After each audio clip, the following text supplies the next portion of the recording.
Welcome to First Bite, brought to you by Pride of Detroit and the Pride of Detroit POD cast. This is the sister part of the POD cast, even though it's all on the same feed, it's all under the same roof, but we just do this because we like to make things difficult for ourselves. I am Christopher Fett, your adequate host and the producer and multimedia editor at Pride of Detroit. As with me always is Jeremy Reisman, fearless leader, editor in charge, fearless mustache at Detroit Online on Twitter. Jeremy, as always, caress the mustache. Yes. How's it going, Chris? And that right there is the man of the hour on First Bite. This is usually our interview podcast, and on this one's a little bittersweet, but we're very happy for the man going on to big things. But we're gonna miss having him around all the time to make his life, as you just heard, uncomfortable and interesting. And that's Michael Rothstein from ESPN. Mike, man, for those of you who haven't caught the news, Mike is joining us. He's been a longtime ESPN beat writer for the Detroit Lions, and he just announced the other day on Twitter that he is going down to Hotlanta. He's going to be starting. When are you starting the Atlanta Falcons beat? Like 2 days ago. No, 2 days ago. I started on Monday covering the Falcons. I had been doing both for a couple of weeks in free agency. So for those who don't know, I'll cover this very quickly, and it's probably the first thing I would want to talk about anyway. So the job opened up because Vaughn McClure, who was unfortunately fantastic beat writer, a guy I'd known for a long time, incredibly well respected in the NFL, incredible beat writer, incredible person. He an ESPN colleague. He died during last season, and that unfortunately created a vacancy. So it's bittersweet too for that the job even opened, that the opportunity was even there, and yeah, so I just wanted to mention Vaughn at the top because, my goal there is to just kind of live up to what Vaughn did every day, because that's how well respected he was in Atlanta. And I know I have some very big shoes to fill there that is going to take some time, and I'm hoping I'm able to do it.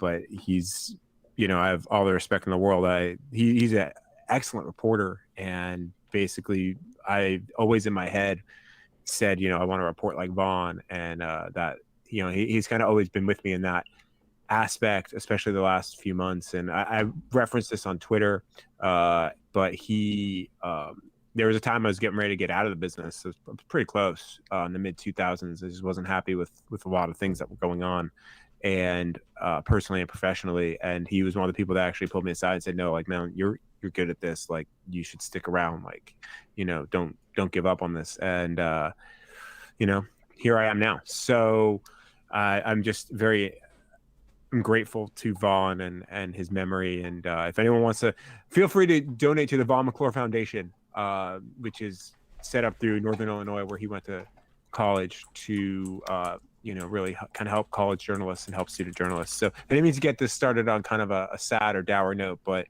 I figured it would come up of how all this came about. And that was, it's a great opportunity. I'm really excited about it, but obviously it's bittersweet because of the reason why the job is open. No, it's fantastic. It's a fantastic reason. And yeah, Jeremy, if you're watching on Twitch or YouTube, Jeremy, hand it off to you as you are directing our viewers there to the Vaughn McClure Foundation.org. Yeah, and I mean, Mike, I want to say that you've built a similar legacy here in ESPN, in Detroit, I should say, because you've been on. How long have you been on the Lions beat? 9 years? Is it? 8 years. 8 years. Almost made it to 10. 8 years. 12 years in Michigan. It'll be when I move, it'll be just shy of 12 years in Michigan. But it was 8 seasons on the Lions beat, 3 head coaches, 3 general managers. I guess technically 2 quarterbacks, a whole bunch of wide receivers, offensive linemen, and every other position.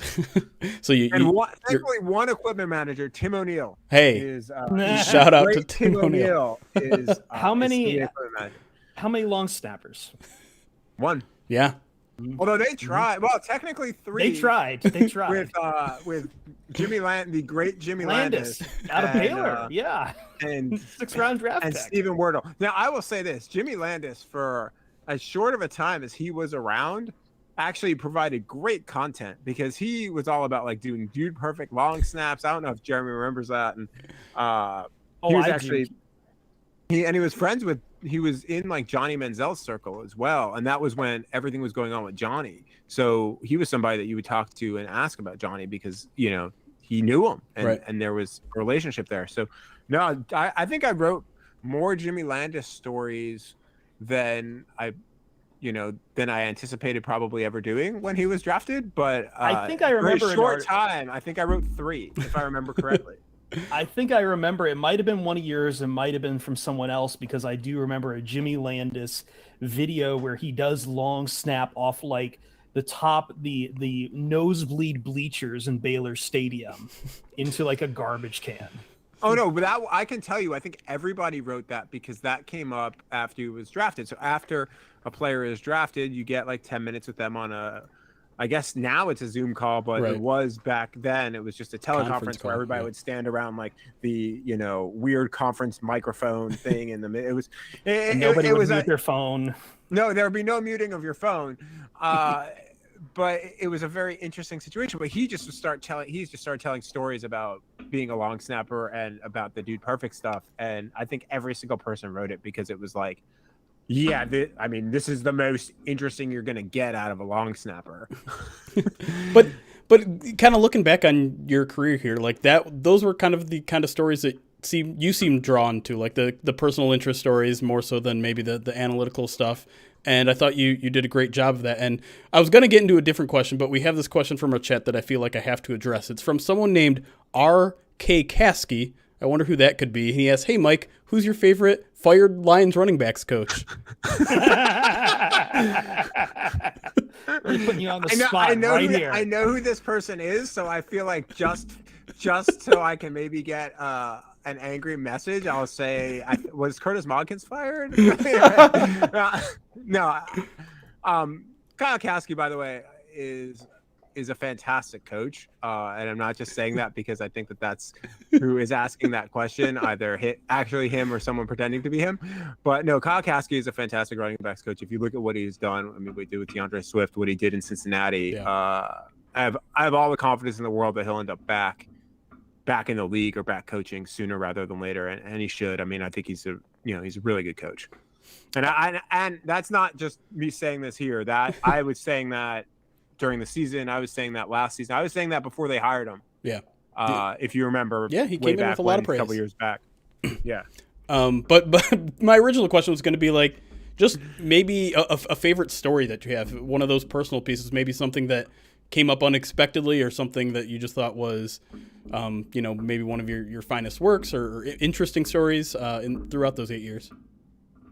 Man, it's funny. I've thought a lot about that, just because there's been a lot of stories that have impacted me one way or the other, whether it's getting to know somebody a lot better, getting a player who maybe wasn't willing to necessarily open up about something to talk to me about things.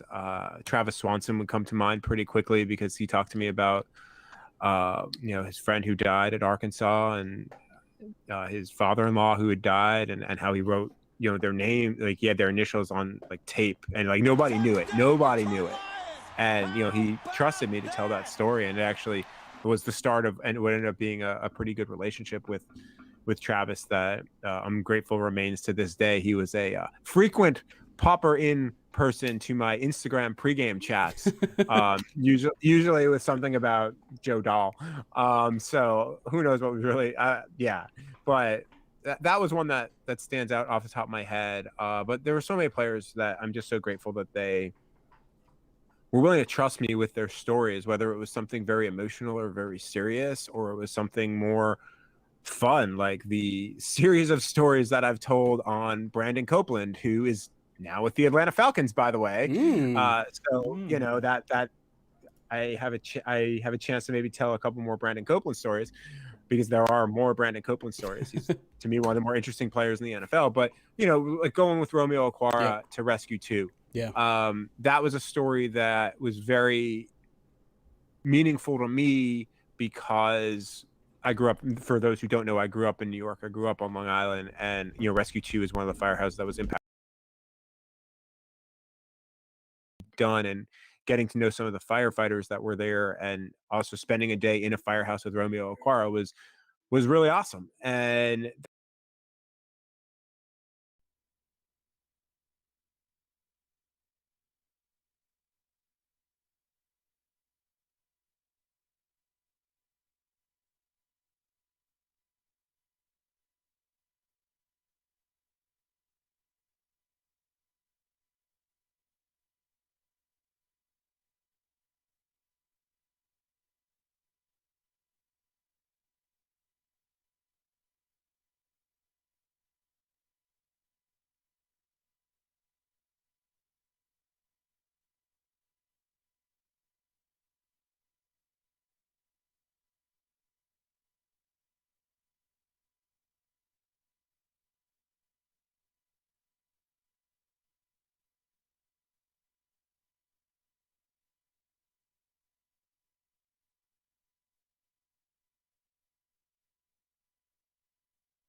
I forget if I Instagram messaged or I found a phone number for someone close to him, and I called him. So I called them back and then didn't hear from them. They never called me back. And I called a couple other times, just kind of checking in. And then one day I was just sitting at home in January, kind of trying to figure out stories I want to tell. And I was like, you know what? Let me reach out here again. I want to kind of just see what's going on. And so I reached out, and his wife, Kim, actually got back to me. Kim turns out is from Long Island. We grew up not all that far from each other.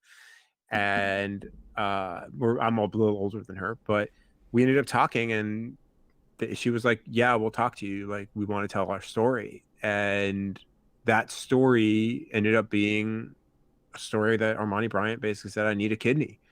And the response that came to that story from fans, from random people, to the Bryants and to me, I had, I don't even know, 50 to 100 people maybe reach out saying, hey, how do I donate? How, or, okay, I didn't really know much about organ donation until this story. Like, even if I'm not a match for Armonti, I want to go out and try and help save someone's life by donating a kidney or donating an organ. And that was by far the most emotional story I think I've told in my career. And then a year later, Armani Bryant got a kidney. And I was actually supposed to fly out to San Diego, and I was going to spend part of the rehabilitation process after with him. And then, as we all know, COVID hit and the world changed. So that was no longer an option. And instead, we had to do it we talked over Zoom. But like, I had been in touch with them for months at that point. We knew that he was in a good spot. But, they believe very much that he got a kidney because of that story. Because it was an anonymous donor. I don't think they know who the donor is yet, and I don't either. But it was an anonymous donor, a living donor, which is rare. That it's an anonymous living donor, and it saved Armani Bryant's life and gave him his life back. And I mean, I still I'm being measured in how I speak right now, and to not get a little emotional, because it's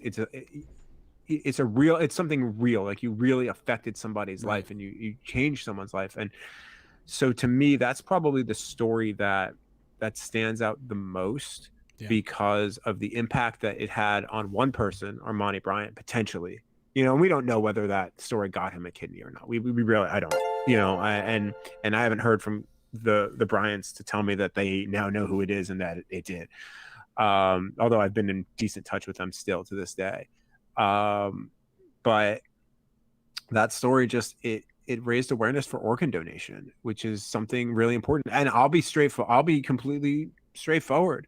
I decided to become an organ donor because of that story. Not I'm not a living organ donor. I haven't done that, but like that was not something I had done. That's not something in the religion I'm in that's necessarily there are questions about that with the religion I am, but I was like, you know what? No, this is important, and it's because of what I learned about organ donation through telling that story.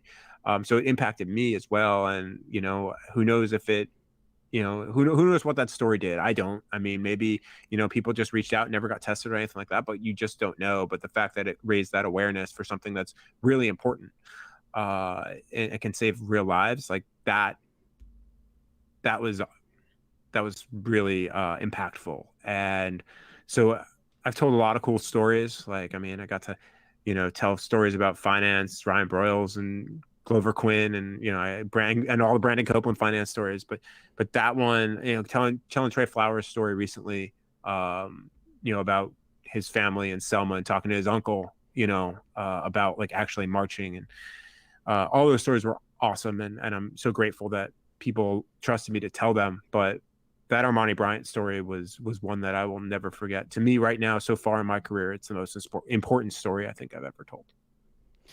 He is Mike Rothstein. We're going to take a quick break here. A couple notes before we do. If you are watching live on YouTube or Twitch, I think Mike, we want to have Mike take your questions about, his experience with the Lions, covering all of that. On the other side, I also want to ask him a little bit about his coverage in boxing, because, I'm from Toledo. Jared Anderson, Robert Easter Jr., great boxing city. I love all that stuff. And Baby Anderson. Baby Anderson's fantastic. He's coming up. Yes. But real quick, before we do go to break, we do have a request from YouTube. Crappy Channel asking Mike if he could please sit up straight. That's fair. I will say this. Okay. I'm surprised it took this long. I will say this. COVID has actually really done damage on my posture, because I sit on I largely sit on couches, and I sit in comfortable club chairs, and I'm hunched over, like typing. COVID has messed with my posture. So I actually lately have been very focused on sitting up straight. We'll leave that story for people's amusement there. But we're taking a quick break, and we'll be right back on First Bite with Atlanta Falcons beat man Mike Rothstein. 1 second here. All right. Can you guys hear me? Or Sorry, no? Okay, you can hear me. Well, what happened with you, Mike? Jeremy, I can't Yeah, hear you. Yeah, so your mic's cut. My dog was underneath my desk there, ran and took all the cords out from my microphone, which apparently messed with my OBS. So I'm sorry to the live audience who had about a 30-second where they couldn't hear anything. I will say that if you listen to our recorder picked up everything. So if you missed part of Mike's spiel in there, go and listen back on our podcast. It will be there. I'm sorry. What is your mic? You sound really distant, Jeremy. It doesn't sound. Oh, like really? You're speaking Might not be using the right mic. Check your devices. Yeah, you might have switched over to some like webcam mic or something. Or like just switch it on and on to a different source, and then switch it back or something. How about now? Is that better? No. Okay. I can leave and come back. That might mess with the recording. Disrupt the recording? I don't know.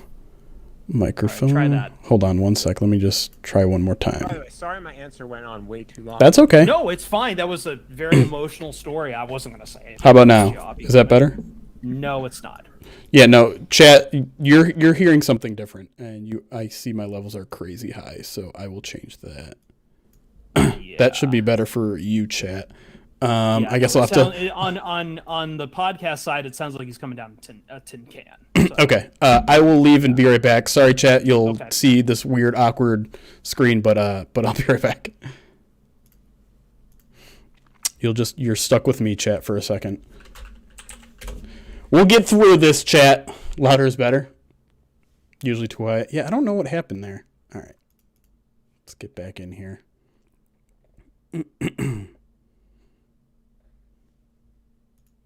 And yeah, we'll get to some of your questions as well, so keep them coming.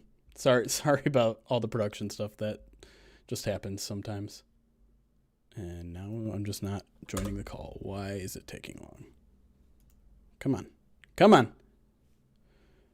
Technology is amazing. All it takes is a dog to pull out a microphone and everything goes off the rails. Oh my gosh, what's happening? Now you get to see part of my desktop. Come on.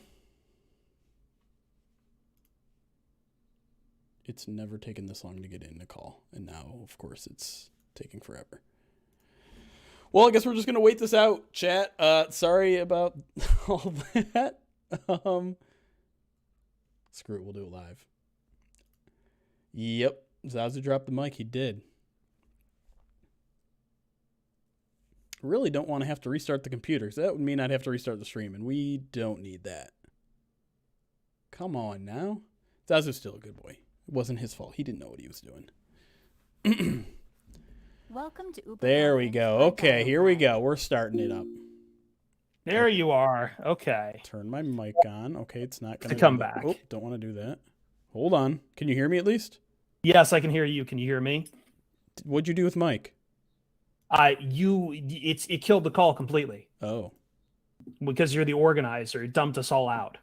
For some reason, I can't even So start you're going to have to invite Mike back. Oh, God. No video, huh? Hold on. There we go. Okay. And now Mike's rejoining. Okay. Okay. All right. Jesus. Let's be a real podcast again. All right. Yikes. Hello. I was just staring at a screen for a while, so sorry about that. No, Jeremy, you're going to have to restart the recorder, so our grim secret, everyone's going to have to hear sexy voice. This call is being recorded. There you go. Enjoy. Enjoy. Of course, this happens on the podcast. We're trying to send Mike out on a high note. Right. Oh, this is fine. Are you kidding? This is fitting. This is very fitting. We're all good. We did have some questions that I feel like maybe are more appropriate for the break than for the actual. Yeah. Sure. Whatever you guys want. Yeah, I'm down. Uncle Indigo asks, what was the most awkward moment on the beat? And I guess we probably have to put it outside of the sit up straight moment. I mean, yeah, that was awkward, but like I've long said, listen, that's part of doing business is coaches getting mad at you, and I've always said that, you know, if you've been paying attention, that wasn't even about, that had nothing to do with posture or anything like that. That had to do with I had been asking consistently about injuries and about Ziggy Ansah for weeks, and they just traded Golden Tate, and I asked a question that, you know, was not a question that's an easy question to answer about Golden Tate, and right. You know, that it happened. I wasn't offended. I mean, listen, if you were listening to if you were a religious listener of those head coach press conferences, you would hear those things all the time. You know, I mean, Jim Caldwell and I would get into it, like, and I have nothing but respect for Jim Caldwell, and I think he's a wonderful man. Like, but he and I would get into it. We got into it after I asked him. I think it was about Travis Swanson's concussion, and we got into like it got that one. That was probably more awkward. It's part of the business. It's part of the business. Yeah, that if there was like that type of interaction, that was probably more awkward than others. The Zoom stuff kind of made it a little bit awkward just in general because of the way, you know, like especially when things were not going well last year, and you know, some of the questions that I had to ask, and it, you know, but I don't know. I'm trying to think awkward wise. Yeah, there were some like locker room moments that were pretty awkward, but I'm just going to leave those there. Yeah. I can think of a couple that you're probably thinking of. Yeah, there were a couple locker room moments that were pretty awkward. And I would just say that, you know, I've grown up a lot too. I would just leave it at that. Sure. Nobody knows about my awkward moments because I buried all my time covering college football. Kind of stuff I said to a Rutgers coach, man. It's all right. So I'll tell this story real quick because I mean it's just, I think, out there, right? Like, or it was 15 years ago. Like, so I don't know if you remember this, Reggie Bush, Matt Leinart, you know, that season. So I covered Notre Dame, and I asked. That was when there were rumors that Nick Lachey was living on Matt Leinart's couch. I don't know if you remember that. I remember that. Yeah. So that was a week of Notre Dame USC. So I actually asked Matt Leinart about that, and he said was that the Bush push or no? That was a push game, yeah. Oh, wow. And Matt Leinart told me that was the stupidest question he had ever heard. Of course, Dwayne Jarrett, I think confirmed like later on that like the next week that was actually something that had it was happening. I think. Don't quote me on that, but yeah, no, like that. But no, I mean that question happened, and yeah. there have been moments here and there, like I will speak my mind and I'll ask questions that I think people want to know, Right. and that's kind of how I've always been and how I've always approached things. I think That's what you got to do as a journalist. Yeah, the trickiest part is, and it's something I'm still learning to do, and I don't ask enough questions, but like the phrasing of the question is so important. Because it is, and I still screw that up from time to time, without a doubt. Yeah, because I mean, if you want to broach sensitive topics, you have to do it in a way that's not going to piss the guy off, and it's hard. Yeah, I mean, my philosophy on it is always just be direct. Now, some people are really good with that, and some people get really angry with that. Right. And I mean, I think generally when I ask a question, and sometimes maybe it can come off a little brusque, but it's just direct questions. It's like, well, why this? Why is this? Versus like giving you a stat and all this other stuff. Like, I don't need to couch that because I don't need to prove to you that like, I don't need to prove to you anything. I want to I'm asking you a question because I need want your opinion on it, or I don't know the answer to it. Right. Like that's why, or fans want the answer to it. So why, add all this other stuff? Like, let's just ask the question. Like, let's be, economy of time, which is funny considering how I answer these questions on the chat. Well, yeah, as the podium. As someone in radio always told me, it just means less work for you. I mean, for me, basically, at the end of the day, absolutely. It's like, hey, if your guest is going along, great, less work for you, man, Chris. No doubt.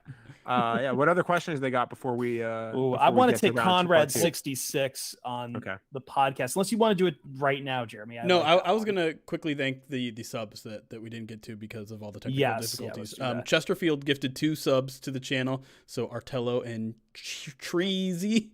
Congratulations on getting gifted subs. Conrad hosted us with a viewer, appreciate that, and Tay White subscribed for 4 months in a row now.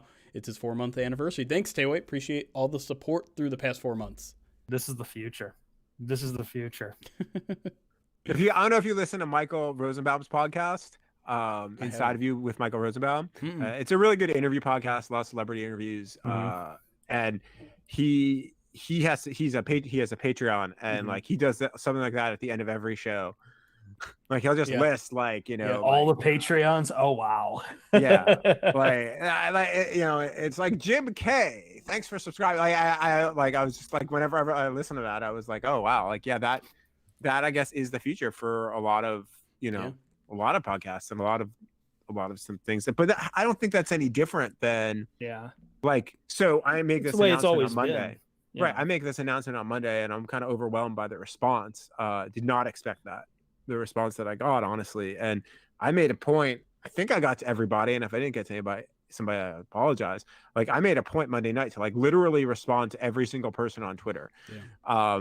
Which is probably the longest consecutive time I've spent on Twitter in a couple of years, because it took like an hour and a half.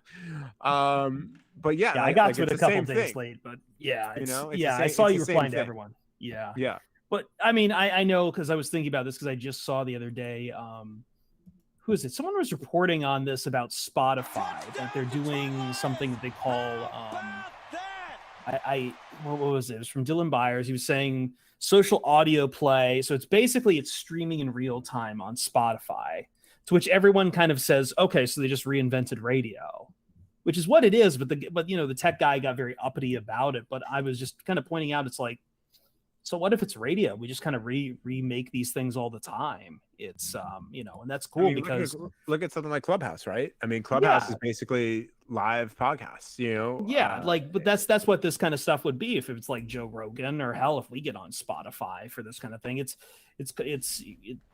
you have an endemic audience with Spotify. You get to challenge people who would normally be paying, like I can't afford a Sirius XM subscription. That's a lot of money each month for one of those. But I will say the Bruce Springsteen Barack Obama podcast is really good. Now we're really going off the rails. What? What is that?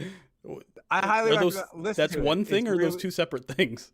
no, they do a podcast together. They're Oh, I've friends. never It's heard of fantastic. Wow, I've never heard that. Yeah, no, it's been I think I don't know if they have a seventh episode or whatever yet, but there's six. I listened to all. I think there's 6 episodes. I blew through all of them in the last week. It's just fantastic stuff. Like, but I'm the weird person that's like I'm playing Madden and I'm listening to like that. Yeah. So Well, Jeremy blows my mind because he's always saying he listens to podcasts like 1.5 time, and Yeah, I engineer audio, and I'm like, I can't do that. no, I can't. That's not. Yeah, that ain't. it's the only way I can get through more than like 2 in a week. No, that's fair. That's fair. I don't That's do it totally with fair. comedy podcasts because timing is important with comedy. Right. So Yeah, So it screws that up. I kind of want to get to something from Lions. I don't want to do it on the podcast itself, but I've kind of gotten tired of this question because I've seen it. I think it's very unfair to you, Mike. I'm not saying that from Lions. I think it's a good question. So he asks you, I'm sure you've have answered. I've never seen, but who is your favorite NFL team? And is that weird covering a team you don't root for? And I know we're doing something different with like an SB Nation blog, but I really had to. I've been getting into back and forth with people about this idea that like you don't need to be a fan of the team that you're covering. In fact, it's probably beneficial just to be kind of have that bird's eye view sometimes. And like it's definitely not a requirement. It doesn't make a fan is not automatically more knowledgeable of a team. I feel like, so I don't know. I guess the roundabout way is I might as well ask, what is your NFL team if you have one? I don't have one anymore.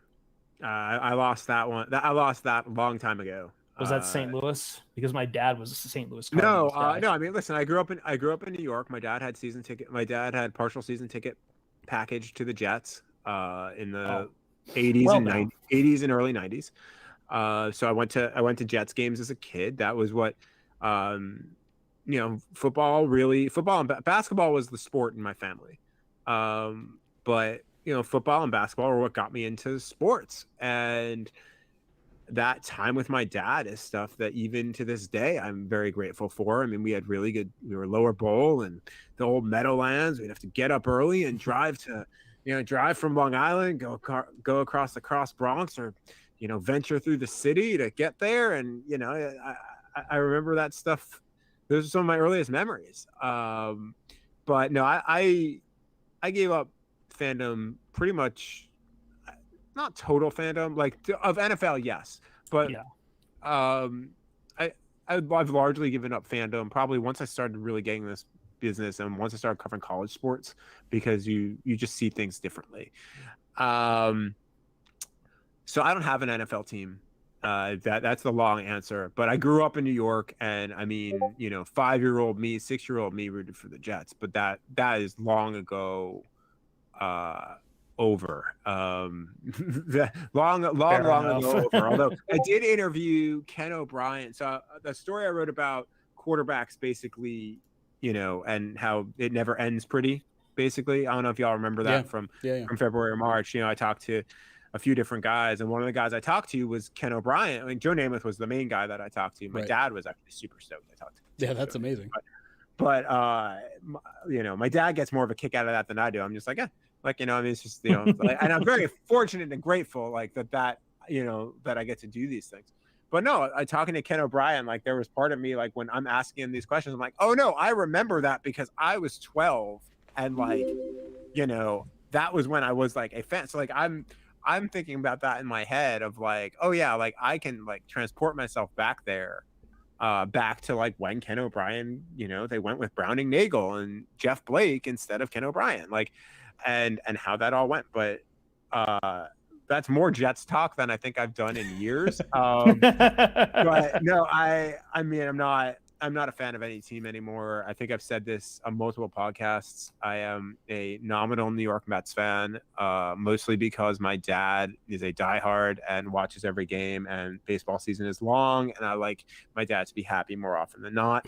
That's but always I good. did. But before last season, this was a cool thing that happened though, tangentially Lions related, was the one Lions regular season game I missed before this season when I didn't travel was their 2015 game in London when they played the Chiefs. And instead I went back to New York, and that was when the Mets played the Royals in the World Series, and I was able to take my dad to a World Series game. It ended up being the game the Royals clinched. I've gone to 2 World Series games in my life. The road team has clinched in both of those. Giants, Tigers, here, which I had taken my then girlfriend for I forget if it was our first or second anniversary, something like that. I got because she was a diehard Tigers fan. She probably still is. I don't know. I'm assuming as such. And then I got to take my dad to a World Series game. Sure, the Royals won. That was the Matt Harvey game, but that was a really cool moment. I'm never going to forget being able to do that. And then I am a Calgary Flames fan, but I think I've explained on prior episodes of the podcast why. Very quickly, very quickly, I'll answer that. In that Chris Snow, who is the assistant general manager in Calgary. He is a great friend of mine for over 20 years, and he has ALS, and I root for him. I root for him for his employment, as I did when he was with Minnesota Wild. So I'll root for whatever team he works for. But B, I root even harder now for the Calgary Flames because I'd love to see them win a cup for Chris. So those are my only. But if you ask me the Flames record right now, I could not tell you what it is. It's fair. I don't even know what the Red Wings record is. I don't like the idea that you need to be a fan of a team. I know you don't. You shouldn't be in a lot of ways. I mean, I think I've seen some people. Yeah, I think I've seen some people like mistake that, because I know there's a couple guys in the Detroit market who aren't fans and thus aren't like interested in the Lions, but that's different. You can be not a fan and also have a passion for covering it because it's either your job or because it's intellectually stimulating for you too. Right. And I'm just going to say something right here, and I probably shouldn't admit this, but I'm heading to a new market. Like, I know there is a segment of Lions fans on Reddit that hate me, and I'm very well aware of it. It has been pointed out to me many times. And I think part of it is because I'm not a fan, and I've been very open about that, and I know they've questioned my passion sometimes. No, you don't press the Kool-Aid, so like people think that because you don't press the Kool-Aid, then you're just against them. I feel like I'm just going to openly admit that yes, I am aware that there is a segment of fans on Reddit that do not like me, and hey, like, that's fine. To each their own. I am perfectly okay with that. I try to be. If those fans ask me a question, I would answer the question same as anybody else, and that's all well and good. But no, I definitely know that there were segments of the fan base, I guess probably still, that did not like me or like how I did my job. But that's part of the territory, right? Like, if everybody likes you, for everyone, if everybody likes you, you're probably not doing your job exactly right. Right. I'm going to mention this when we're officially on air again. Okay. But the one thing I do want to say is, like, fans only get to know reporters through press conferences, right? Like, that's the only time they really see and hear from them, except maybe podcasts or whatever. But Twitter. You're not a guy who wrote a lot of opinion pieces, things like that. You're mostly doing those long stories and just kind of straight news stuff.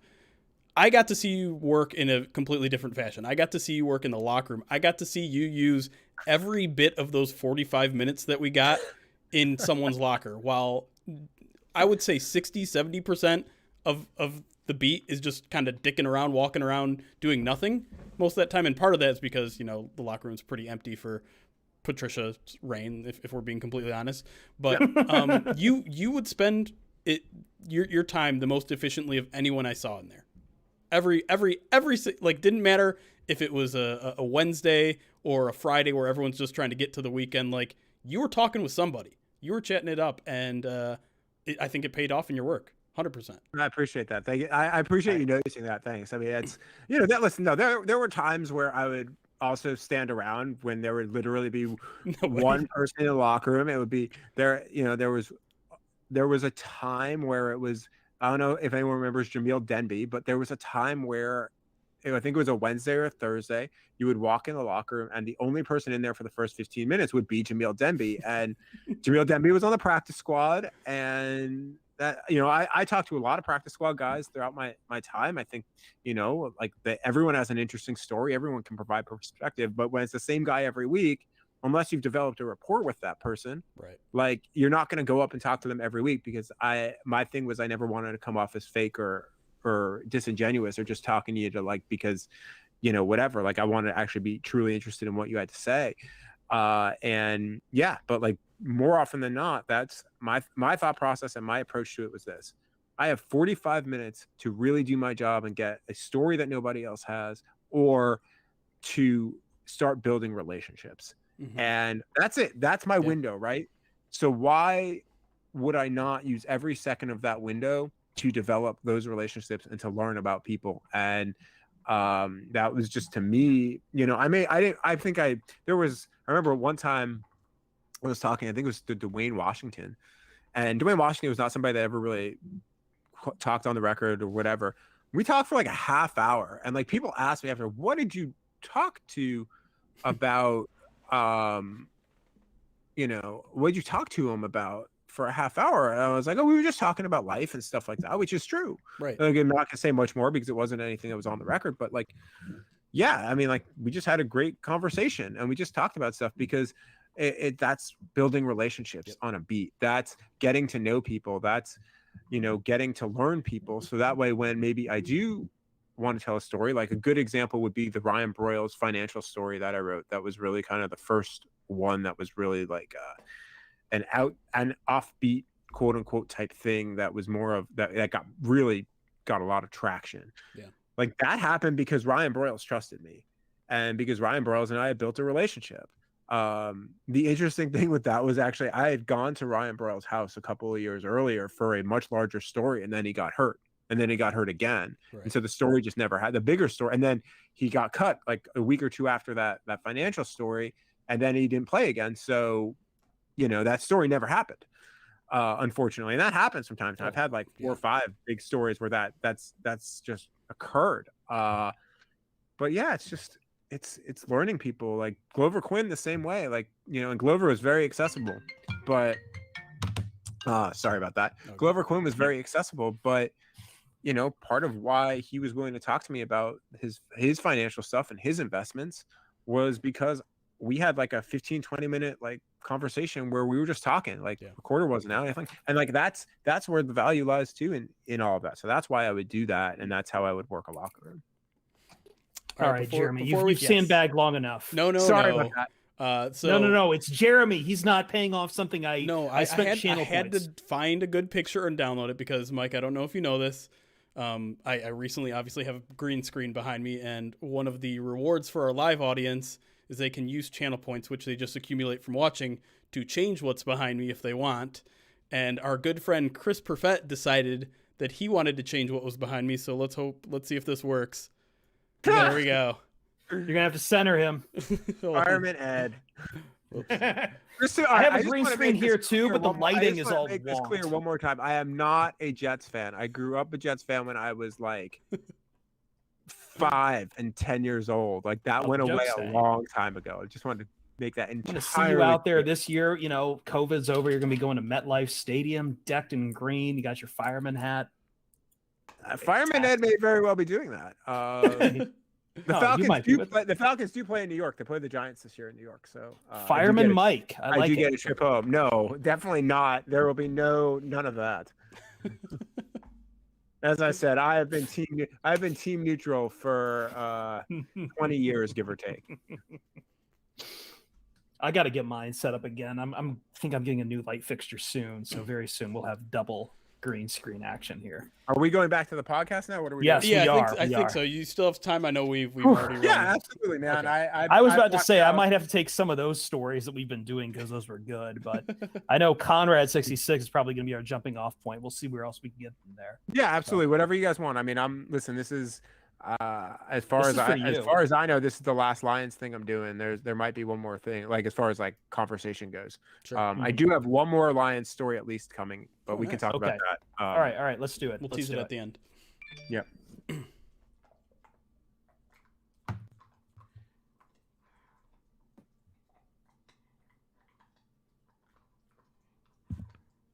And we're back here on First Bite. Michael Rothstein joining us at Mike Rothstein on Twitter. He is the new Atlanta Falcons beat writer for ESPN, and we're saying goodbye to him from all of his time, all of his 8 years, wonderful 8 years in Detroit. And we do have some listener questions here. Conrad66 on our Twitch chat wants to get specific with you on maybe a game that was a little weird. I know for me, watching weird and just not even as a fan, but just like what is this game? He wants to ask you what it was like covering the Lions Eagles Snow Bowl game, and I believe that was 2013. Was that 2013 or was that 2012? I forget. No, I covered it, so it was Yeah. 2013. Because I didn't cover my first year was 2013. So that was your first year, and you had to cover that Snow Bowl. Wait, was that Jeremy? Yes. Okay, so Yeah, here's yeah. Definitely was was 20. They didn't make the playoffs that year for sure. Right, it all blends together. I couldn't remember whether it was 13 or 15. So that game was, oh man, that was wild because I remember taking a cab to the link from my hotel, and it was not snowing. It was like a cloudy day. You're like, all right, like I think this was fairly early. This was not fairly early in the season, but it was like they were like still viable for the playoffs at that point. But then all of a sudden you just kind of you looked outside. It was maybe, I don't know, 11:30, right around maybe when inactives came out, and it went from being just a cloudy gray northeast day that I grew up so many of those in my life, and you're like, you can't see out the press box, like what was going on, and then you can't see the field, and you can't see the numbers, and you can't see anything, and you had no idea what was going on. And then if you remember, so it had to be 2013 because like Reggie Bush got hurt. Yeah. If you remember in pregame warmups, and that was after inactive, so they couldn't do anything about it. Right. And they were like, okay, this is going to be something different. And then you just like, they were like shoveling the 5-yard lines. Like you couldn't tell anything. I had forgotten about that game like until just now, but now I'm just like, oh yeah, I mean, that game was wild. Like kicking was just impossible. And Jeremy Ross, if you remember, had a kick return and a punt return for a touchdown. In large part, Jeremy Ross was a really good returner, by the way. But that was in large part because you couldn't really kick. And so there was more of an advantage there. Obviously, the iconic picture from that game is the Calvin Johnson having all the snow in there. But I remember talking to players. I couldn't tell you what they said. Like that's like in my brain, the recesses in my brain, it's gone. But I remember talking to players after that game in the locker room in the link, and just they were talking about how cold it was and how like some of it was really fun, but also how miserable the experience was. Yeah. Like that was a really weird game to cover because you also just couldn't see a lot of what was going on and you didn't really know. For me, it kind of brought me back to covering high school football when you couldn't always read numbers, you couldn't always read yard lines, and you're just kind of like, all right, this is happening. Thankfully, they have actual stats, so that helps. But that was a game. That was one of those games that that you don't think about very often, but it was certainly memorable. I thought that question was going to go somewhere else, but yeah, that snow game was certainly something without a doubt. Like that was something that I think if it was a better game between two teams that were more, involved in the postseason that year and et cetera, that I think that game might have gotten more attention still, more later on. For sure. Than it did. Good question here from Brennan, because I think a big part of being a beat writer is kind of the relationships you build with your coworkers. He asked, what was your favorite press room moment with the other beat writers?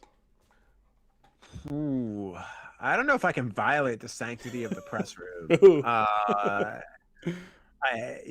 don't know if I can do that. I will say that Lions fans are very fortunate in that I'm going to completely punt on this question. Lions fans are very fortunate. You can do this. I should be a Mike Rothstein and be like, well, let me ask it a different way. You can after I'm done answering. Just let us know me because you're not even letting me answer the question. Just let us know that Justin Rogers is just a filthy animal. Just Justin Rogers is awesome.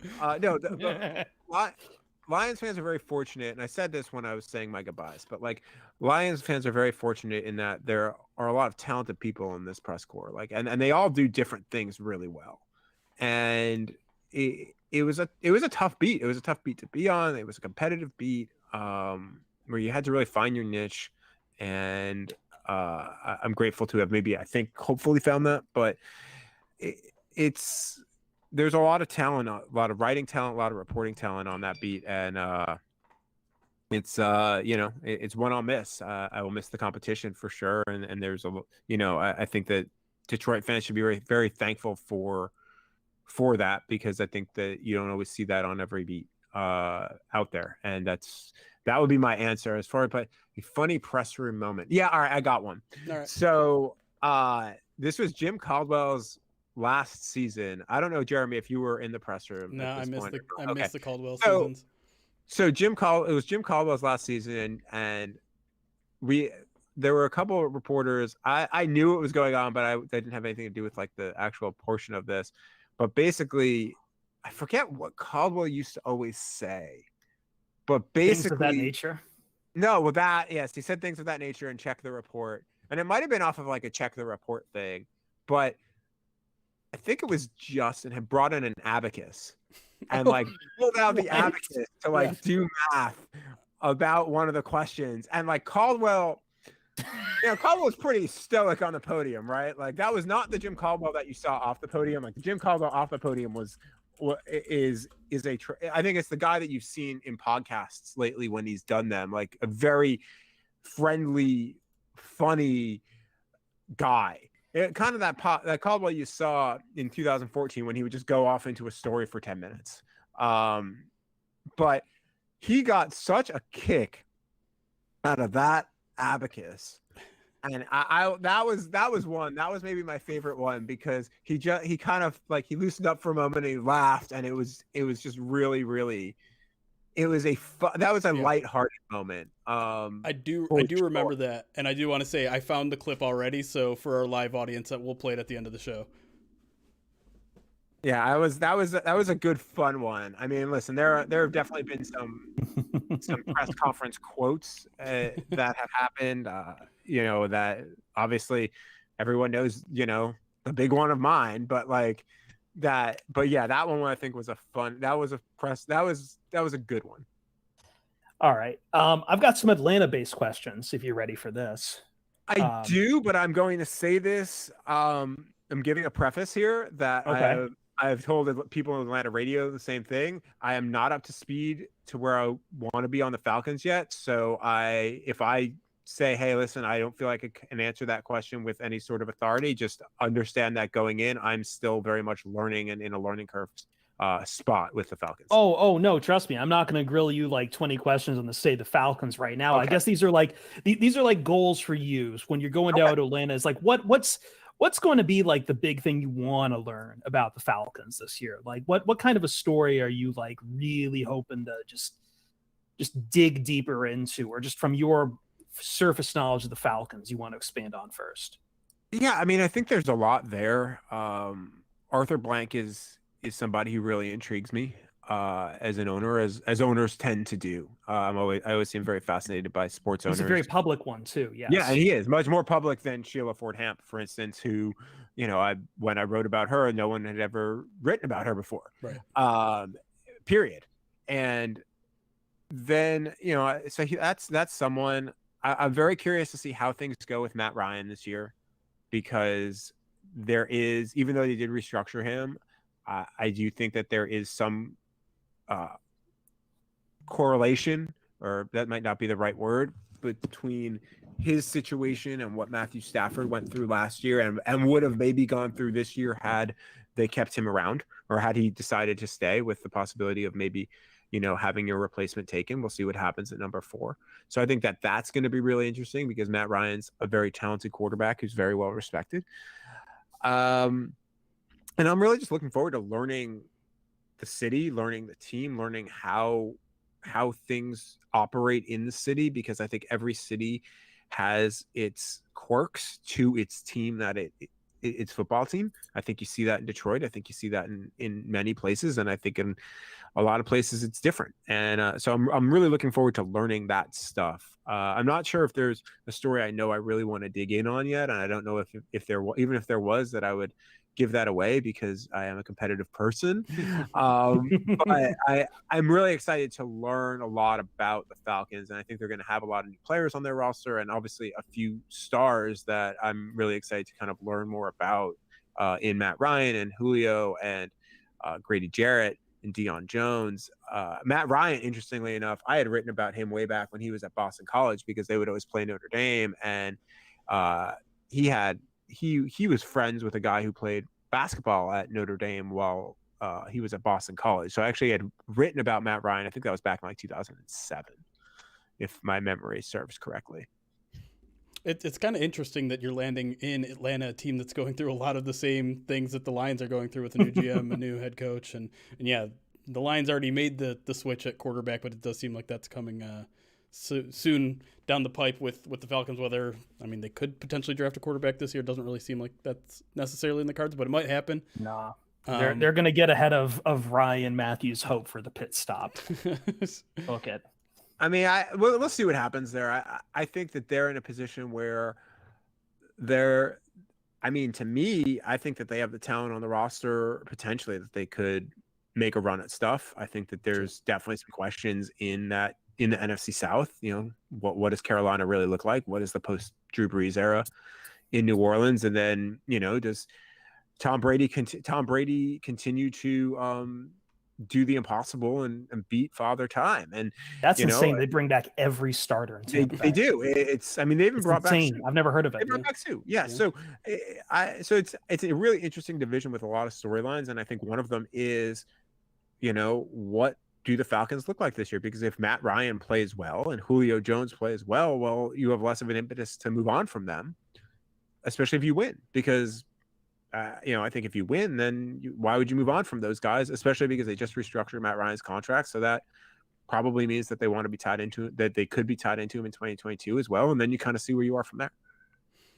I want to kick it back to Lions really quick here because I got a couple more questions coming in here, and I'm gonna kind of bounce off this question. Joshua Mercer asks, who is your favorite Lions player you've ever had the privilege to interview? And I'm gonna also tack onto that, who is maybe someone that Lions fans would be surprised to hear is maybe more entertaining or more, you know, has more personality than maybe he showed while he was here, or if he's still here? Yeah, that's a good question because, I mean, there are so many guys that I talked to that were really interesting, you know, and they weren't always the stars, right? Because like Matthew Stafford is, you kind of see what he is on the podium. He's really, Matthew Stafford was, when he was with the Lions, like very, you know, you didn't really get a lot out of him, but I always enjoyed when you could maybe have a couple conversations with him. Like sometimes on Fridays in the locker room, he'd just hang out and you'd talk to him and he was way, way better. And I had written a couple of long pieces on Matthew where I got to know the people in his circle. And that was super interesting because he actually would share a little bit more because it was clear that I had learned a lot more about him. But I will say, I'm going to pick three, and I'm going to pick these three in hopes that no one else is listening. Brandon Copeland would be one, and I'm not just saying that because I'm covering him again in Atlanta, but he's somebody that I've written a lot about. I mean, he's very, very interesting. He's Forbes 30 under 30. He's an editor at Kiplinger's. He's a college professor at the University of Pennsylvania. Like that I mean, that's awesome from a story perspective. Like there's just a lot there. And does a lot in the community too, that maybe doesn't get noticed. On the more recent vintage, I would say Romeo Okwara.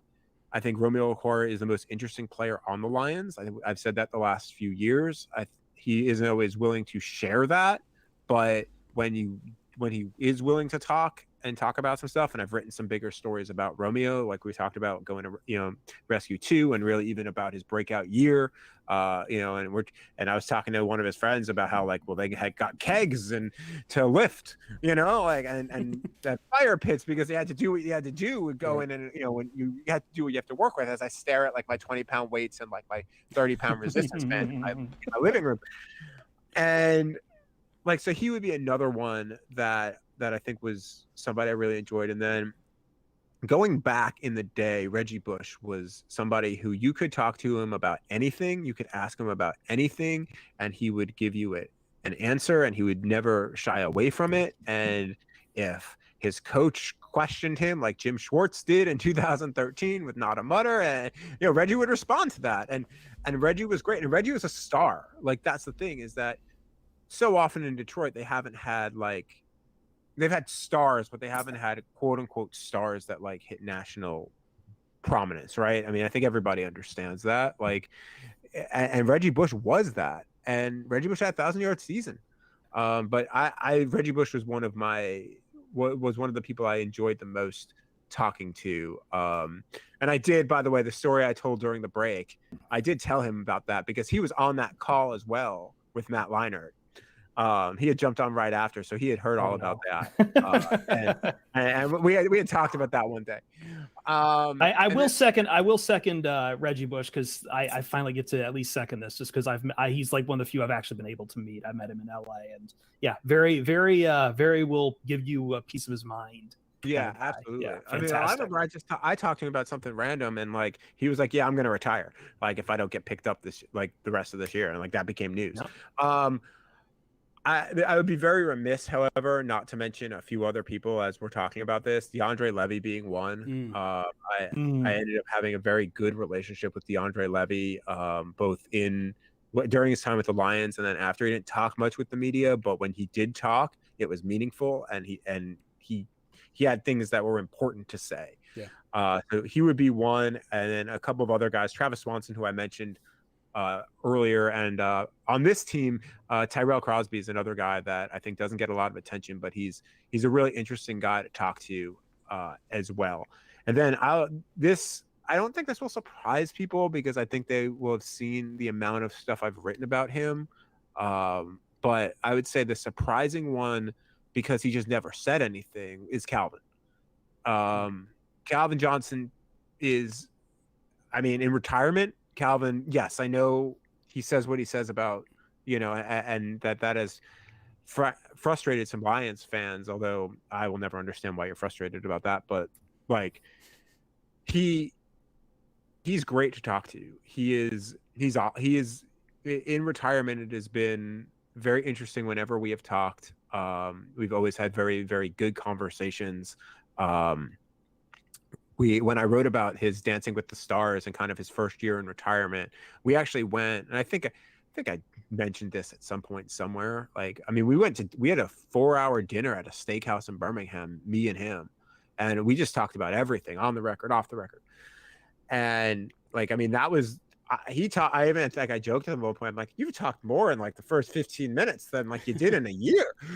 But like, that's just who Calvin was. That's just not Calvin didn't want the spotlight then. And, in retirement, I think he's really found, you can see it, right? Between the cannabis industry, with Primitive Group, and what he's found there. And then obviously going into the Hall of Fame. And if you watch his Hall of Fame press conference, I mean, he was, that was, that if you got that out of Calvin during the regular season, and you were like, oh wow, that was amazing. So I think from that standpoint, I think people don't necessarily realize, Calvin may have been quiet, but like, I mean, Calvin was awesome to talk to when he would talk, and even more so in retirement. Do you have one more, Jeremy? No, I think I'm good. Yeah. Eating steaks with Calvin Johnson sounds amazing. By the way. Like that should be a YouTube show. Back when I ate red meat, by the way. That's fantastic. At the very beginning. I don't know if people caught that at the very beginning of the podcast. I haven't had red meat in over a year. Yeah. So my idea is to tell you about Vortex Burgers in Atlanta. Just sorry, man. No, it's fine. You can still go to Bo's. Get at least good burritos down there. Good burrito chain down there. But you'll just have to let me know how Atlanta is. It's a fantastic city. I've visited many times. So. I really am. It is. I'm going down there next week actually to kind of try to find a place to live. So. There's really plenty of good spots. Yeah.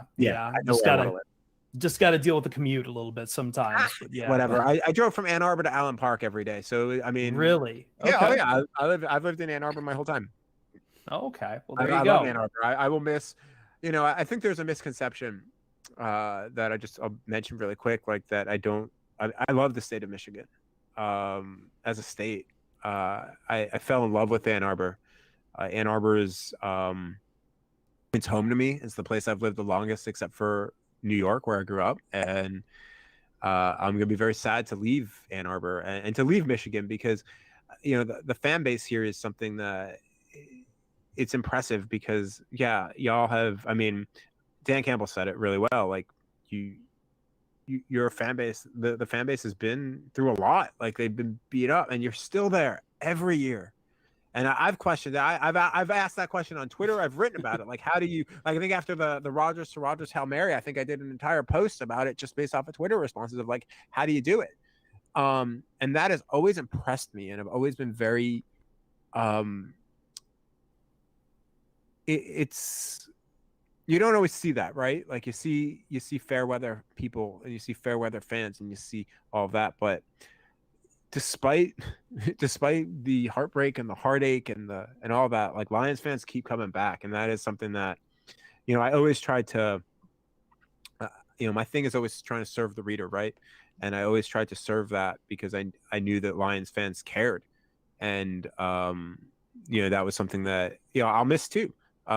Is my interactions with fans on Twitter, whether it was good, bad, or indifferent. Like it was most of the time really great. But no, I mean, I will miss the state of Michigan. I will miss a lot about it. Well, we will miss you. I was going to say, you're moving to Atlanta. They don't have any heartbreak in their history. The no 28 to threes or anything like that. No, it's a college football town, Jeremy. It's a college football town. We are going to miss you, Mike. This has been fantastic. We have great conversations. Just because you've been a good sport, I will not send the blackmail on to Gianna Kelly down in Atlanta. You are in the clear there. And I think we're going to enjoy. I'm going to enjoy reading your stuff. As I said, I like what you do on combat sports. I like what you do with boxing, and I'll just have to check in on the Falcons stuff every now and then too. And I hope they treat you pretty well down there, and people won't get on your case for not being a fan. I mean, I will.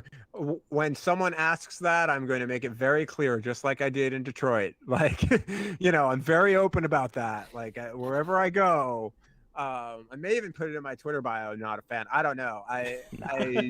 I may just go down that road, but no, it's been a pleasure and an honor both to come on this show the few times that y'all have been willing to have me on, but to really kind of try and tell the story every year for readers. And that's, what I get paid to do and what I've tried to do. Some years probably better than others. I do have at least one more Lions story left. I think it's running tomorrow. Thursday. So yeah, I think it is. I believe that's what's going to happen here. And I'm excited about it because I think it's a story that that people will enjoy, that I've been working on for a bit. And, we'll see what the reaction is to that. And then I may have one more after that. I don't know yet. That just depends if I'm able to get access to somebody. And if I am, great. And if not, then I will probably just move on from that story and because I don't know if I'll write it without access to that person. Yeah, but I'm happy to take a few more questions. I mean, I know we've gone for a while, but I've got nowhere really to go. There's no college basketball on. And like I said, this is kind of my swan song in talking about the Lions more or less, except for like some random questions on Twitter. So if anyone wants to talk about anything, I'm more than happy and more than game to do it. Well, we're gonna wrap. Yeah, let me say something before we wrap up the podcast, and then we'll do some after podcast questions really quick, because I do want to say something personal to you, and I've already reached out to you on Twitter, and we've already talked on the phone, but I'd like everyone else to hear it too, because personally speaking, you've meant a lot to me in the profession, because when I entered the press box, the press room in 2018, I was definitely feeling a bit overwhelmed, definitely feeling like a fish out of water. And you were one of the first people to kind of reach out, introduce yourself, kind of take me by the hand in case I had any questions, treated me just like anyone else in that room, which I didn't feel like, I had some imposter syndrome where we were the first fan blog in the room there. So I didn't really feel like, I didn't know what the welcoming was going to be like for traditional media, because there is kind of that, at least perception that maybe traditional media and blog posting don't get along. You never gave me a sense of that at all. And like I said during the break, while people may have gotten to know you from your voice in press conferences, I got to know you behind the scenes. You're more than just the guy who asks the tough questions. You're a guy who puts in the work. You're a guy that, as I said in the break, we get 45 minutes of locker room basically every day of the week during the season. You spend every single second of that 45 minutes while a lot of us just kind of dick around. So I have a lot of respect for you for doing that, and clearly it plays off. You get to eat steaks with Calvin Johnson every now and then. So Pretty clear, but yeah.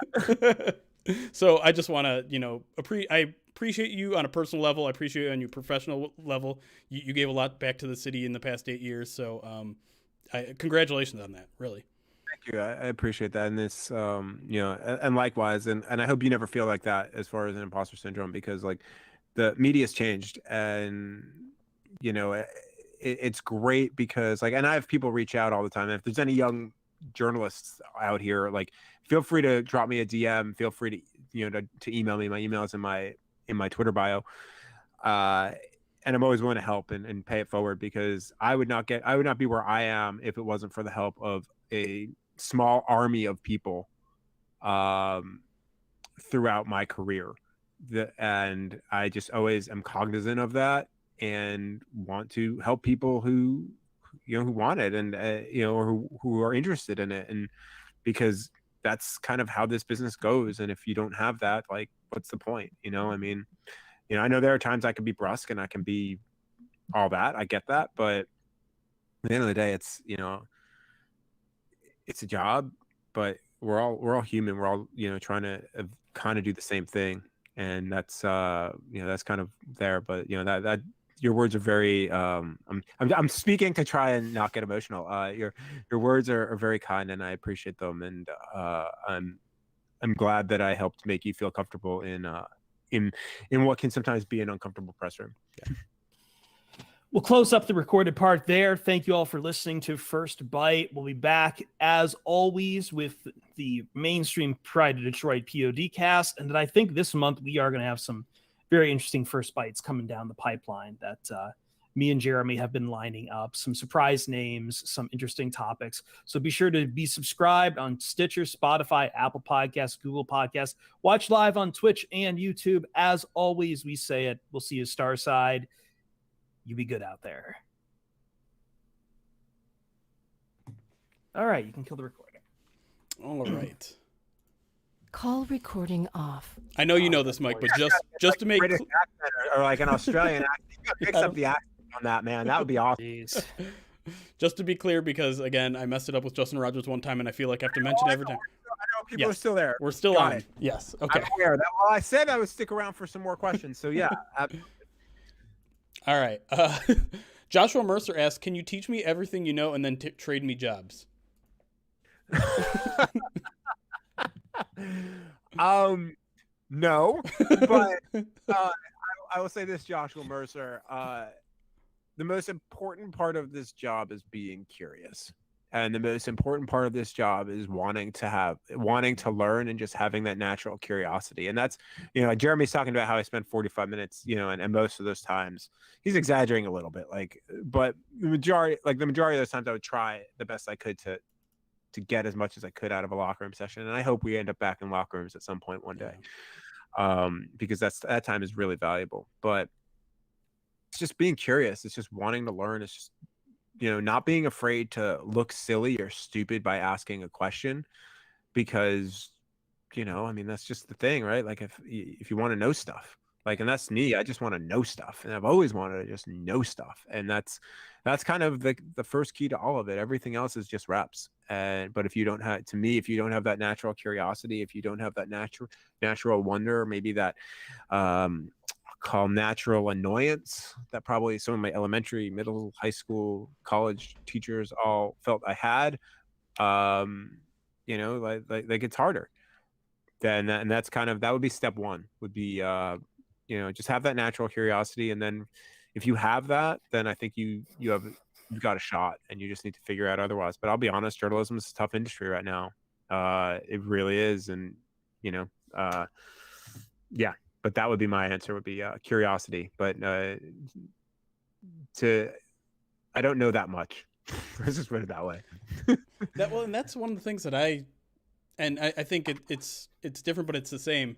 Like just the game of football itself, there's such an endless well of knowledge there that I'm endlessly curious about, and like stuff like the salary cap. There's so much to learn there, and X's and O's and things like that, and so.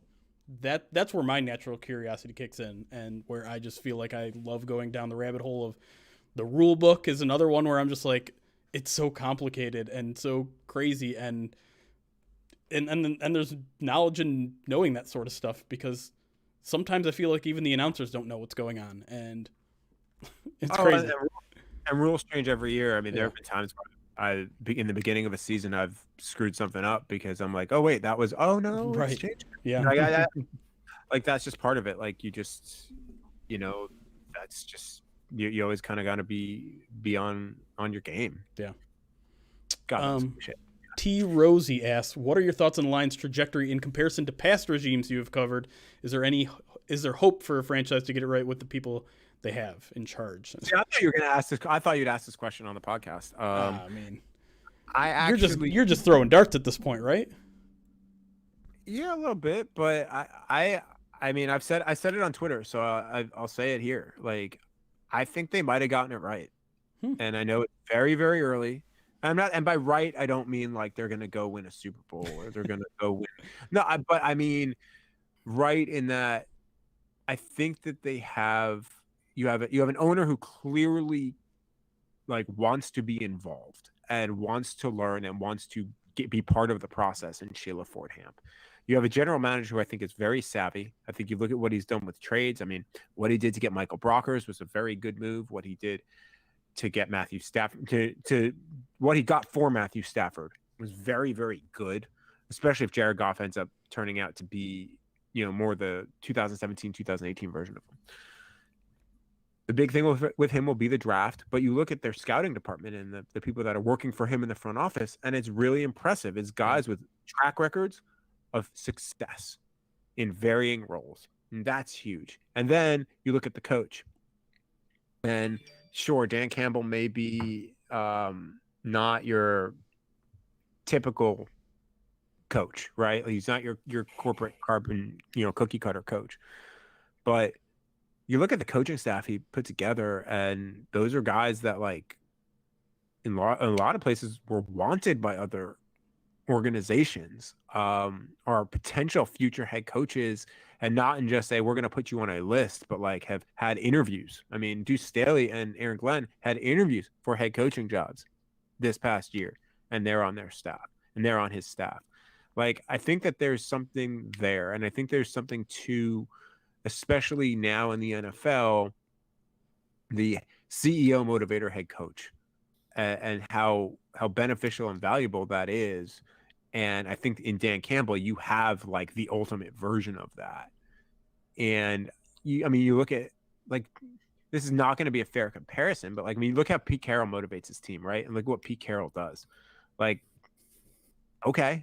Pete Carroll was once a coach who struggled and coach who failed. He failed, and with the Jets, he failed with the Patriots, to an extent. So I look at that and I think they've got a chance. Now I don't expect that to happen this year. I think their roster's got a lot of work to do. I don't know even if next year, but is realistic. But 2023, when theoretically, Aaron Rodgers is getting up there in years, who knows if he's even with the Packers anymore.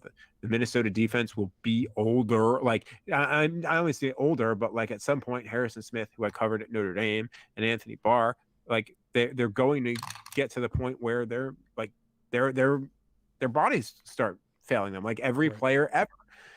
And then who knows what the Bears are going to look like. So I think that by the time the Lions have what they're trying to build, the rest of the division could be in a position where you can have some success. So I think that there is a lot of potential in this staff. And, listen, if I'm wrong in 3 years and it's terrible, like, come find me and tell me how wrong I was. Like, I'm just saying, I think that this is not a guarantee by any stretch of any imagination, but I like what I've seen from them so far. And I think they're doing things right now. And I wrote that after they hired, I think, Brad Holmes, that they're doing the processes right. And that's a good start. And we'll see what happens with wins and losses. But I think that at the very least, Lions fans should feel good about the possibility of that trajectory in that. It's a very, very optimistic answer. And after all, it is March. So, that's. Yeah, but that is rare. Jeremy, that is rare for me, even in March. Yeah, that's probably true. But it's hard to really disagree, though. It does. My biggest question is just Dan Campbell, period. And I was gonna withhold judgment until he hired a staff, and then he hired an impressive staff. So far so good. I still think he's a little bit too tied to the past and how the game used to be played, but he says he learned a lot from Sean Payton, so I'm willing to trust him on that and see how it all plays out. I mean, look at the. I mean, obviously the Chargers had their failings, right? Mm-hmm. But look at the Chargers offense last year. Because Anthony Lynn's running your offense, and the Chargers offense last year was one of the better passing offenses of the NFL. Yeah, I think they're, do I think the receiver core is a big issue for them right now? I think, without a doubt, maybe their biggest issue. Yeah, it's our second beyond linebacker. But yeah, I mean, I think you can. I think that the important thing there is that they may look like a run team this year, but they could evolve. And I think that Dan Campbell's very open. I've learned a lot about Dan Campbell in the last few months, which maybe gives a hint to what my story is. But there is an understanding of an evolution there, I think. Yeah, and I'll be curious to see what that looks like. I don't know how to pronounce this guy's name. I think it's just Mage. Yes, would you ever eat a steak with Andy Dalton? Sure. I you can't eat a steak because I haven't eaten red meat in over a year. But sure, I would have a meal with anyone. I mean, why not, right? Like, I mean, that's like it's always said often that you get to know somebody the best when you actually break bread with them. Right. And yes, I mean, if Andy Dalton wanted to have dinner with me for whatever reason, I don't know why he would. I would gladly have dinner with Andy Dalton. Well, Cage updates that by would you eat McDonald's with Andy Dalton? So I think that works. You can find some. I mean, yeah, I would eat. Probably not. Fillet of fish, man. Person, but like I would. We can do it. We can go for McFlurries. I would be young for that. Riley O'Brien over on YouTube, and if you don't want to answer this question, you don't have it. He says, please ask him at what point past season did you know that Stafford was gone at the end of the year? Did you ever get that sort of inclination that he was going to go? He was gone. Inclination, yes. Yeah. Like confirmed or anything, no. I mean, I talked about it. I think I even came on your show and talked about it. That like after Matt Patricia and Bob Quinn were fired. Yeah. I had said, I think anywhere I went on the radio or I wrote it, like savor what you're seeing from Matthew Stafford because there might not be much left. And that to me was the inclination that he could be moving. I didn't know that it was going to happen the way it did. Like I did not anticipate that necessarily back in November, but it did not. I felt like there was the definite possibility that Matthew Stafford would not be with the Lions in 2021 because you knew that was going to be a complete reboot. You knew that was going to be a complete reset. And then really, I mean, so like to me, that was when I got the sense. And frankly, you want to know what tipped it off to me? Not totally, but how I realized it in some ways. I remembered Calvin's last month when nobody knew really that Calvin was hanging it up except for a couple of people inside the locker room. And I remember it was after the last home game of Calvin's career. I wrote basically like, hey, like you that might have been the last you saw of Calvin Johnson, or something like that. Because I remember I talked to Dan Orlovsky about it because Dan was backup quarterback at the time, now my ESPN colleague, and we were talking, and I just asked him a couple of things about Calvin, and because Calvin was saying nothing at that point, right? And the answers he gave me were very cryptic. I used them, and I remember texting, or I forget if I texted Dan or called him the day Calvin retired. And I was like, yo, what we talked about that I was like, did you know? And he didn't answer the question, but like, you got the sense like, okay. I mean, so like when I saw that, you hear what Dan Orlovsky, again, good friend of Matthew Stafford's, said before the season. Yeah. And you also just recognize kind of what was happening within the franchise. And then you saw also, I mean, Matthew Stafford's a tough guy and he gutted a lot of stuff out, but some of the stuff he was actually playing through in that last month and why he wanted to be on the field, like that ankle situation when he comes back, like that to me, like if you want to know a moment where I was like, oh, I think this guy knows he's gone or leaving, was that, because like he knew that might be it. And you know, I he's the type of guy that think would ever want to have his time somewhere end hurt or injured, you know. And you saw how how much he fought to come back in those last 2 weeks, in week 16 and week 17, and you're just like, man, like everyone was just why?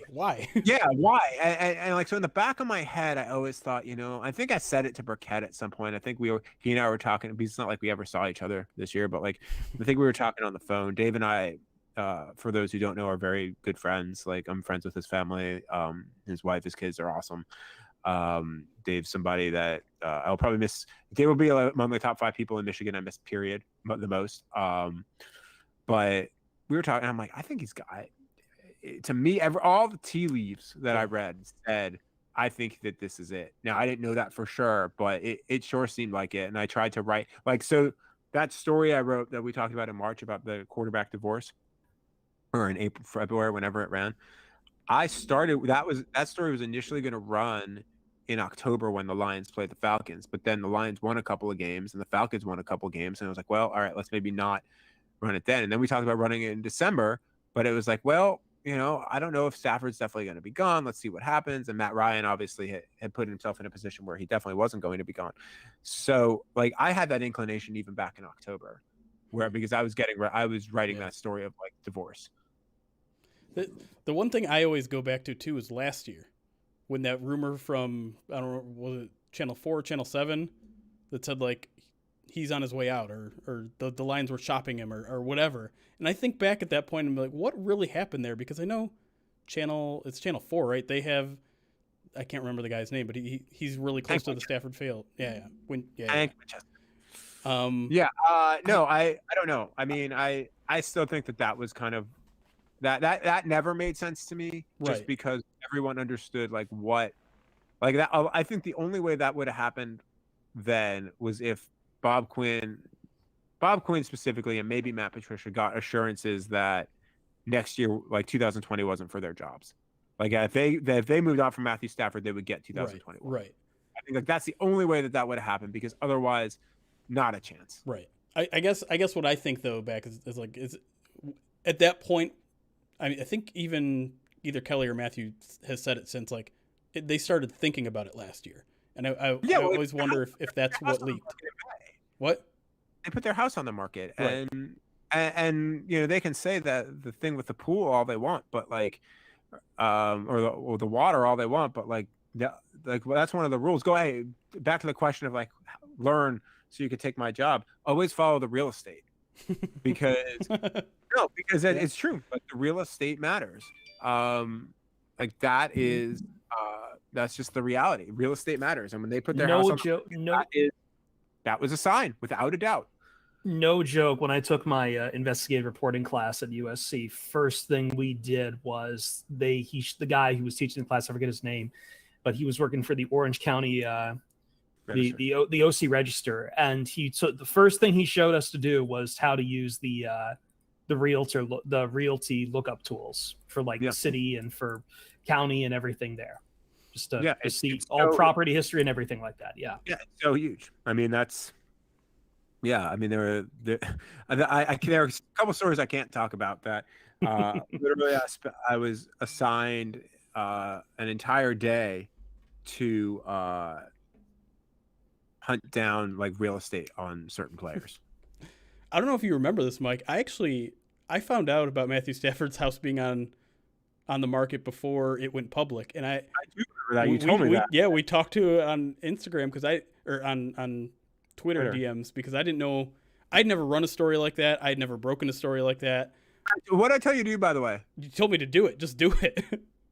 Okay, I'm just pointing that out. Yeah, and I didn't. I waited for Burkett to find it, and Burkett ran with it, and I felt like an idiot. But I don't know. Like, I told him to run with it too. It was awkward because it had his address on there, and I didn't know any. I mean, you just don't write. You write it if you feel. But here's the thing, right? It's a public record. Right.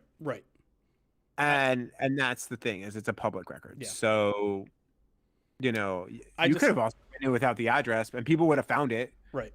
I'm just saying, like, that's just the reality. Like, yeah, I don't know. It was just, I haven't had a formal training in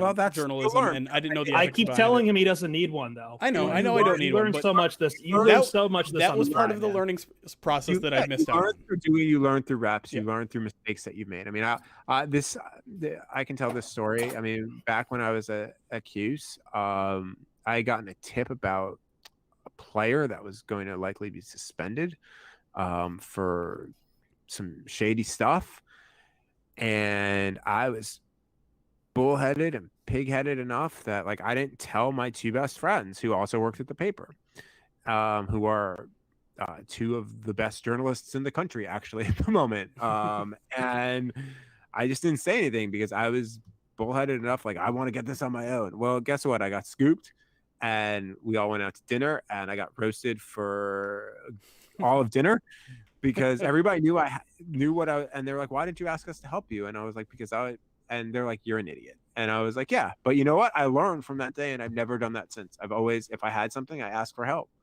because within the same, structure organization, because like that like they're your teammates. You're all fighting for the same goal." Really quick, I want to address a question we've gotten a couple times in the chat about your replacement on the line beat. That hasn't been announced yet, so we're not going to announce it here. Right. Plain and simple. I'm not at liberty to say who might be replacing me or might not be replacing me. If and when that replacement happens, I will gladly promote the heck out of it on Twitter, and but that's not getting broken here, and not by me, because that's not my place to do that, because that's not my news to break or my place to do it. I broke my news, which is that I am leaving for Atlanta. Couple more Lions ones. Do you have any feelings on who's going to be there at 7? Who Lions are going to pick? I should say. No, Might I not be don't. at 7. Honestly, I have mentally somewhat checked out. That's fine. Well, right? No, not of the Lions, just of the draft process a little bit, because it's such a different process this year with no combine, and like the pro days are very weird. I mean, I get the sense, because obviously I have to pay attention to what the Falcons are doing at 4. Right. I get the sense that they'll be able to get a really good receiver, or, I mean, I don't know why the Bengals would pass on Sewell if he's there. I wouldn't if I were the Bengals, but if Sewell's there, I think, it might not be the sexy pick, but I think if you're the Lions, you consider it, because then all of a sudden the offensive line, that's a strength, and it's a strength for the next 5 years easy, because you've got Jonah Jackson under contract for 3 more, and you're going to probably pay Frank Ragnow a lot of money, and then you've got a right guard position to solve, but hopefully you figure that out between Vaitai or Crosby or what have you for this year, and then deal with that down the road. And you can always get a guard later in the draft too. So I would look there. Kyle Pitts, I think, is a really interesting player if he's there at 7, but I don't know if he's going to be there at 7. I don't think he's going to be there. I know Ryan is like really up on him. I'm just saying, I think he's a really interesting player. I know that there will be a segment of the fan base that I used to cover that will lose their minds if they take Kyle Pitts at 7. But, you have to understand too, well, if they take him, well, he's a mismatch. Hawkinson can be a mismatch. And you look at teams that have used 2 tight end sets well in the past, one of them is always very much a receiver. In a lot of cases, both of them are. And, New England is a great example of that.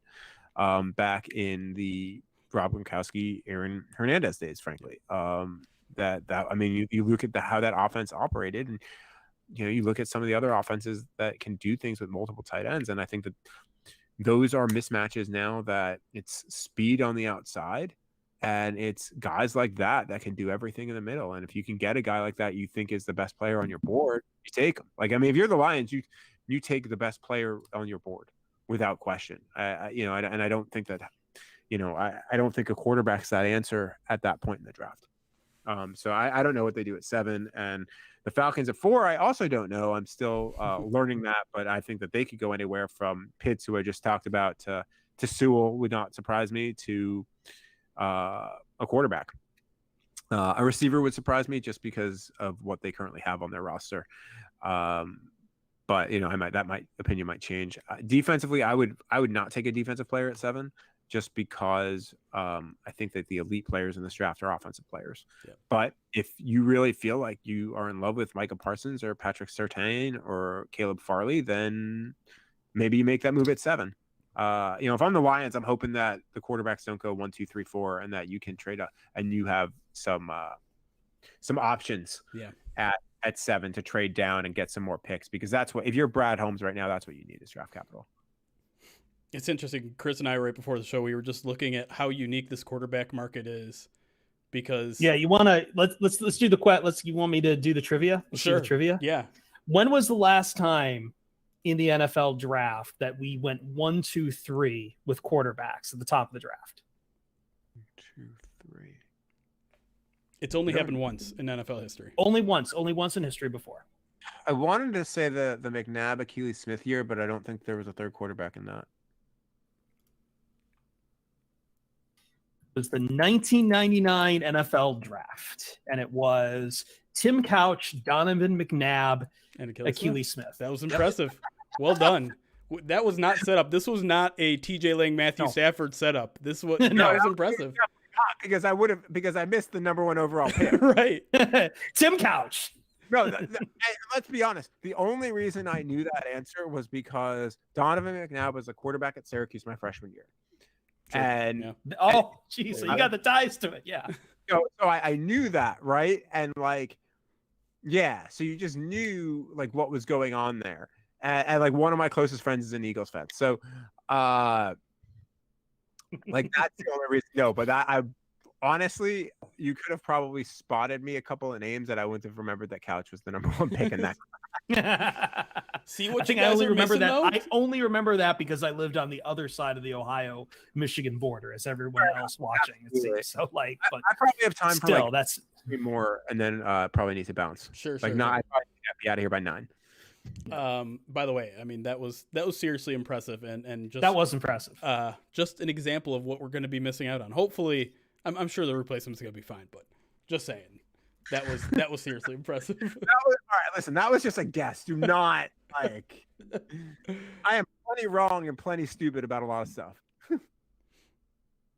Bolson has an interesting question, and again, if this is too personal, you don't have to answer. He says, "What's the living travel situation with being an ESPN reporter covering a team in another town? Do you have a permanent home in Connecticut?" No, I don't. My permanent home is in the state I live in. So I've lived in Ann Arbor for 12 years. Of that, 10 of that has been with ESPN, either covering Michigan or the Lions, and I'm moving to Atlanta full time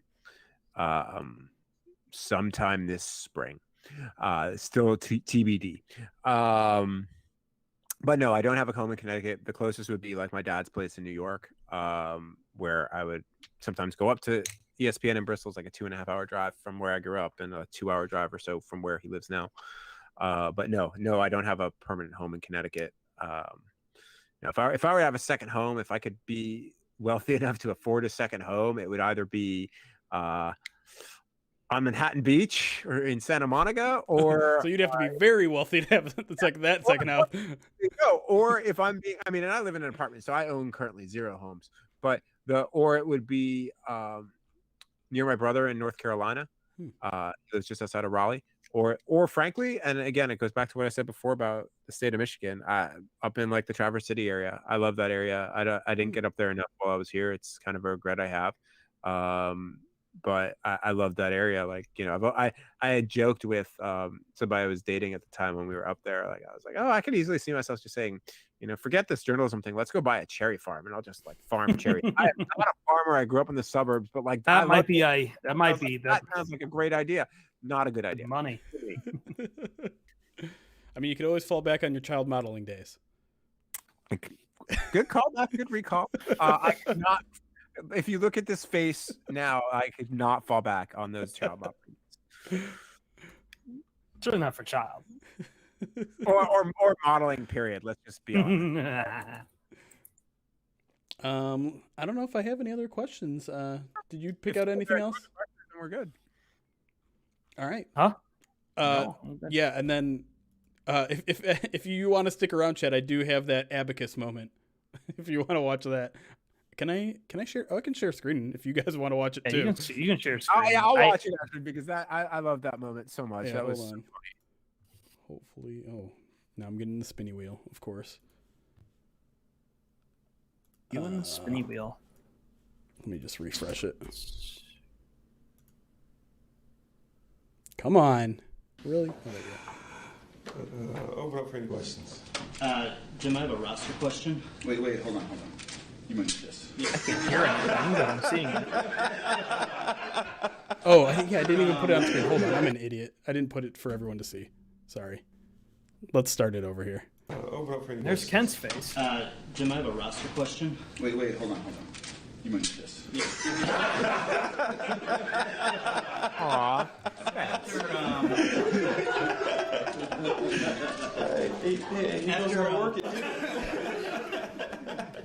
After yesterday's transaction, you have I don't hear. 52 players on the roster. Neither do I. I was wondering Yeah, if you probably did hear it. 53rd spot. It's forthcoming, so we just kind of, it should be done by 4 o'clock this afternoon. So we got a few things we're looking at. The interesting thing apart it is that he got Dave to play in, which is surprising to me. Open up for any questions. Dave interrupts and says, Jim, I have a roster question. "Wait, hold on." You mentioned this. And Dave's the one that pulls out the advocates.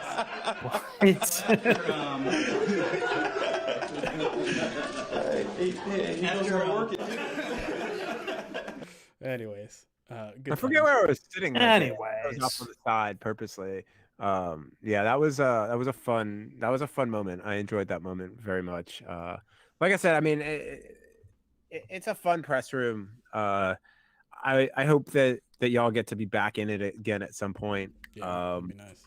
And hopefully not without a 6-hour break between the head coach talking and the and locker room like that. That was those were some rough times, but that led to some funny stuff like that. I think that I would say that I think the press room was a friendlier place and a 2019. I felt like that was maybe the friendliest and like the most like all right, like because there was just that break and we're just there. Now Dave and I would often sit in Carlos and I would often sit in a separate room and try to get our work done than basically everybody else, and that was by design by me. Like that was my choice. Because I also can't get work done when like there's a lot of people around. Yeah. So yeah, but that was no man. That I hope everybody gets back in press rooms. I hope I do in Atlanta. I hope y'all do in Detroit because it's such a valuable thing on so many levels. So yeah. Well, anyway, seriously, I know I said it a few times. I'm so grateful for y'all having me on over the last couple of years here and there. And when the Lions play the Falcons this year, I'll be more than happy to pop on again. And who knows when that's going to be? No, that might be week 1, so maybe no one will miss me. Well, you're going to the top of a very stacked Falcons pile because I was going to say Gianna Kelly's our usual she's a big get too. I almost feel sad that we're going yeah, we need to get Mike, but I mean, we can do dueling first bites. I'm cool with doing more than one situation. I'm friendly like that. I'm just whatever. Like we can do whatever. Doesn't matter to me. But no, in all seriousness, I see you on the Falcoholic. I'm gonna be like, I'm gonna feel betrayed a little bit. Not really, but more than happy to go on. No, I mean honestly, if they ask, I'll fucking recommend you immediately. It's like you absolutely should be getting Mike on your podcast. No, I'm excited for this start. It's I alluded to it on Twitter, alluded to it on this podcast. For anyone who's left, 12 years is a long time in a place, especially a place I haven't lived, you didn't grow up at, and I'm just really excited. I feel like I needed a new challenge, and I really wanted one. And I was going to allude to this at some point in the podcast, but COVID kind of put that into perspective for me too, because I don't live anywhere near any of my family. My dad's in New York, North Carolina, which I think I mentioned a couple of times, and the rest of my extended family is in New York, Boston, or frankly dead. And the year, I mean, I haven't been in New York in 18 months. The longest time in my life I haven't been in New York. I haven't seen my dad. My dad flew out here in September to play golf for a weekend when they were in Arizona. Actually, that was a side benefit of not being able to travel. But I haven't seen my dad since September. It's probably the longest I've gone since not seeing him. I haven't seen my brother since June. And that really, you know, I'm a little older now, I'm 40, and that really just hit me. And I was like, you know what? Like, Atlanta's 4.5 hours, give or take, from Raleigh, where my brother is, my sister-in-law is, obviously, and then a lot of her family, who I love and I'm getting closer to. So that was another added thing for me. It was just like, I was like, I can be driving distance to my family, which was something that was really important. Yeah. However, I will say my brother is actually kind of annoyed. He's very excited and happy I'm moving, but he is also a little annoyed because we had a family tradition, and maybe we'll close on this, because I will get my Thanksgivings back, Right. more likely than not. Yeah. But we had a family tradition, especially after my mom died in 2014. That, you know, my dad would fly out here, and then my brother joined him, I think, a year later, because Thanksgiving was a very important holiday in my family, and it was very you know, a holiday of just kind of getting our whole family together, and it just felt weird for my dad, and he wanted to be near me on Thanksgiving. So we would go, and I would get them tickets to the game, and they would go to the game, and they would have a beverage or 6 or 7 or and then I would be doing my work, and they would inevitably text me while I was doing my work, where are you? Because they would go to the only place that we found in Detroit that was open, which is the MGM Grand Casino. So we, for the majority, except for last season, whether it was my dad and I, or my brother, my dad and I think, except for 1 year where my brother was moving to North Carolina, and my dad had just had a surgery. They came out, and we had casino Thanksgiving, and we would go to the buffet at the MGM Grand, and we would do casino Thanksgiving. They would have lost all of their money playing blackjack or slots or roulette or whatever before I got there, and then I would go sit down at a blackjack table for 20 minutes, and I always seemed to win on Thanksgiving. And that was our Thanksgiving. And you know, I think even the 1 year that they didn't come in, I think I still went. I think I went with like Larry Lage and someone else to casino Thanksgiving, because that was something that I had coined, and I always invited people along, but you know, people have families in town. Right. And yeah, so that was a family tradition that we had that I know my brother's sad won't exist anymore, but we'll have to figure out another casino. Yeah, I was gonna say, Atlanta's got casinos. Just do it. No, they do not. They do not have casinos in Atlanta, Really? as far as I know. So maybe that's a first Atlanta fact I got wrong, but they do not have casinos there, I don't believe. Oh. So anyway, like I said, this has been a blast. This podcast has been a blast. Thank you for entertaining me and having me on. And I will gladly come on again in the future whenever y'all want. And I think I've said this to Jeremy. I'll say it to you, Chris. If there's ever anything I can do, anything that y'all need, personally, professionally, like, just, you know, I'm only a Twitter DM or a phone call away. Just feel free to reach out. Absolutely. I'll take you up on that. As Jeremy knows, I am very like touch and go when it comes to my conversations because of my anxiety, but I'm going to try to keep up with you. I'm trying. That's like been my Lent promise to everyone I know, is to try to keep up with people better. No, please do. I'll be more than happy about that. That would be a great pleasure if that happened. Yeah. So. All right. Well, and hopefully, by the way, one more place, because I've traveled so much. I love giving out places that I want people to go, or at least stuff to check out. Since I've struck out on food, I will say, if you do ever want to like go out to the beach, that trip down to Savannah, it's a bit of a drive, but like there's Tybee Island out there.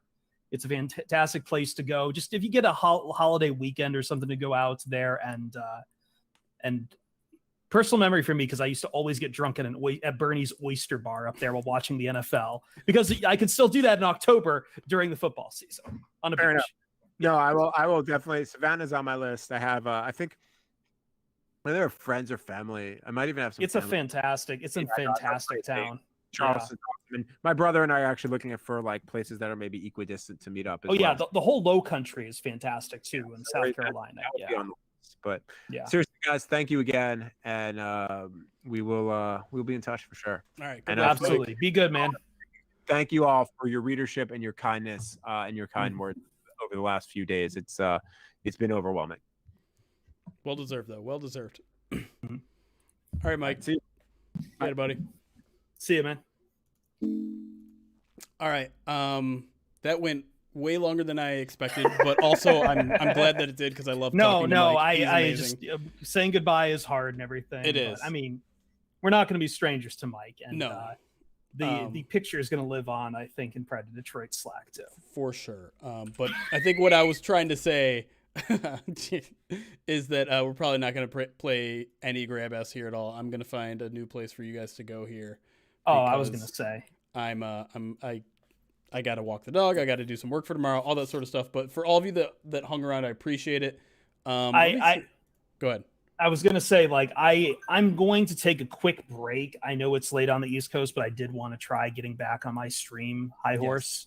Even though I just got slapped with another 50-hour work week next week with FSR, but it's like no decaf with a K. Like, go to my Twitter account. I'll have it up. I'll probably go live in like 15, 20 minutes or so. If you haven't already, follow that account. Yes. Right there. And if you want to ask me NFL stuff, I'll talk some draft here in a little bit. Do we want to raid Graham? We can raid Graham. Graham. We've raided Alex too many times. I was going to do Mrs. Ruby, but it looks like she's closing up. She was making some Detroit-style pizza, but I think they're done there. By the way, did you want to tell them about tomorrow? Are we still doing the... Yes, tomorrow. We are doing live mock draft Thursday starting tomorrow. I don't have a time set yet, but we're going to be doing multiple mock drafts throughout the stream. We'll do some. You guys will be able to vote on some, so make sure you follow us for that. If you're subscribed on YouTube or Twitch, which I'm sure all of you are. Why aren't you? Just make sure you get notifications so that when we go live, I have to imagine it'll be some place between 5 and 8 p.m. So mock draft Thursdays, we'll do them every week starting tomorrow up until draft Thursday, the real draft Thursday. So make sure you're followed, make sure you're subscribed, blah, blah, blah, blah, notifications, whatever. Let's go hang out with Graham Glasgow for the rest of the night.